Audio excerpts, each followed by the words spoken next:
Mike Mickens has been with Notre Dame for a while. Coached Kyle Hamilton at Notre Dame.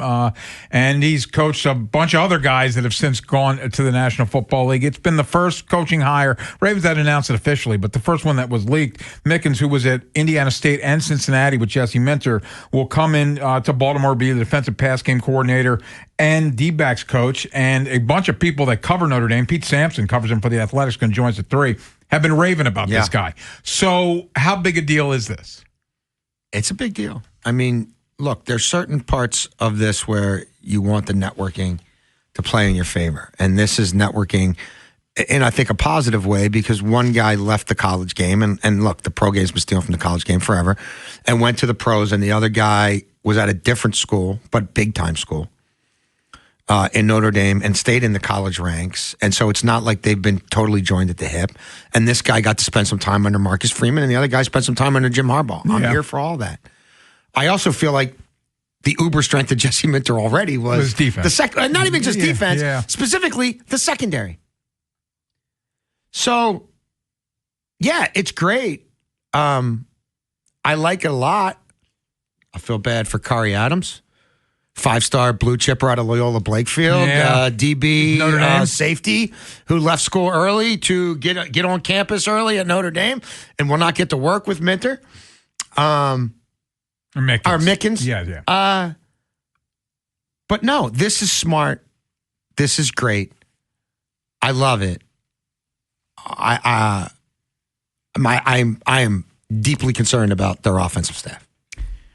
Focusing on the defensive staff, the defensive coordinator, it kind of is what it is because Minter, of course, is going to be running the ship. So outside of that, you could make the argument that this DB coach was the most important hire of the entire staff. Reason being, you've invested so much into your DBs and they've sucked the past 2 years. You've been one of the worst pass defenses in back-to-back years. Take Marlon Humphrey out of it because, yes, former first-round pick. But 3 recent first-round picks. Kyle Hamilton's entering his 5th season. Nate Wiggins entering his 3rd season. Malachi Starks entering his 2nd season. Those are 3 really young DBs, and they're 3 recent first-round picks. They got to figure it out. They have to be impact players. And look, this isn't totally knocking Kyle Hamilton, and he's been a really good player, but something I'd like to see him take the next step in his game is getting his hands on the football more, getting more takeaways. And Notre Dame did a great job with that last year. They had 21 interceptions, which ranked 4th across the nation. And they were 1st in pass defense efficiency.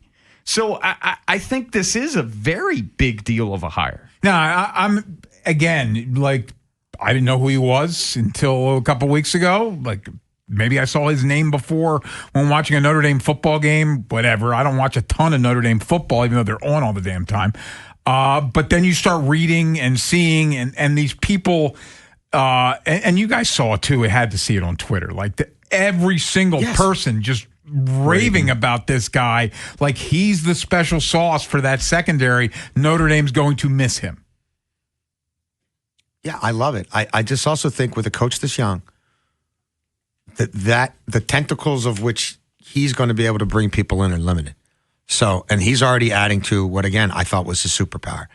He doesn't have those same relationships, that same network outside of his specialties. And that's where you look at the people who are filling in the blanks, and that's where you look at their resumes and their profiles and what they've done or haven't done or what they've done and done horribly, like pretty much everything that went on in the Cleveland Browns organization while Sashi Brown was there. And I think it begs serious questions about what was the goal here?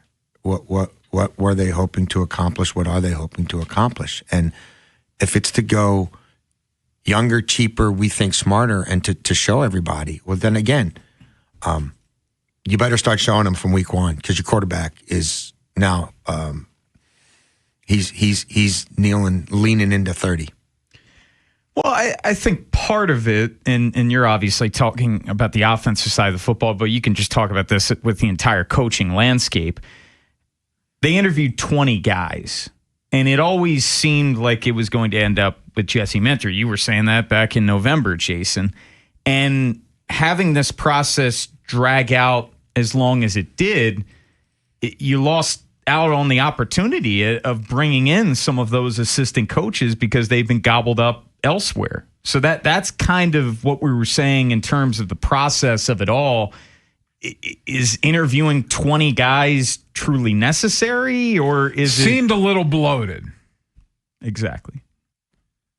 I think this process has been riddled with inefficiencies, and I have a hard time believing, again, as long as I've chronicled this stuff, for bad teams that never get good, or good teams that got bad, or the occasional bad team that got good. I've seen it all different ways, and it's really rare.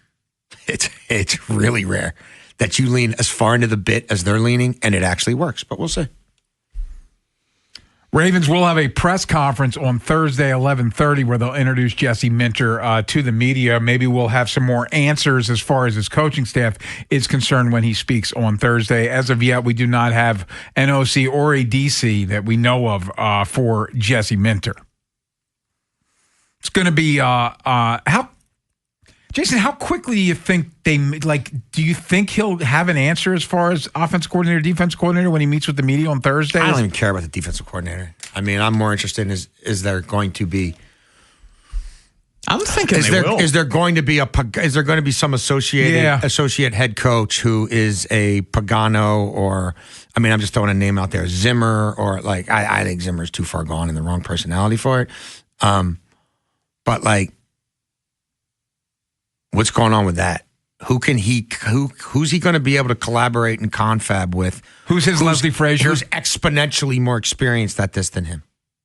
I think it's a necessity for one of those, at a minimum, one of those guys to be on staff, to have that person that you can lean on as you're entering. A lot of times that terrain. guy. No one's shocked that Jesse Minter's getting everybody a year ago was unless that defense falls off a cliff, Jesse Minter's going to be a hot guy. So, he's had a lot of time, and his representative had a lot of time to get aligned with somebody. He should be. I don't know why we wouldn't know. That dude, we should know who that dude is by Thursday. He should know who that dude is when he was not this interview, because this was fake. When he did real interviews with the Raiders, I would think if I'm Tom Brady, I want to know who that guy is. So get that guy here. Let's go. Time's a wasting.